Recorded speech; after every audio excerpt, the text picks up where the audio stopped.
Occupying an area of over 247,000 square feet in Genova, Italy, is the Mercato di Corso Sardegna. The fruit and vegetable market was built in 1926 with a rectangular plant, perimeter buildings organized in warehouses, arcades, and canopies for the display of goods. Subject to historical restrictions, the project maintained several of its structures, including the perimeter volumes and listed buildings.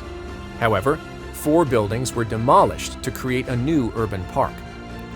The goal of the project was to preserve the existing historic buildings by maintaining the image of the market space and restoring the material integrity of the surfaces and buildings.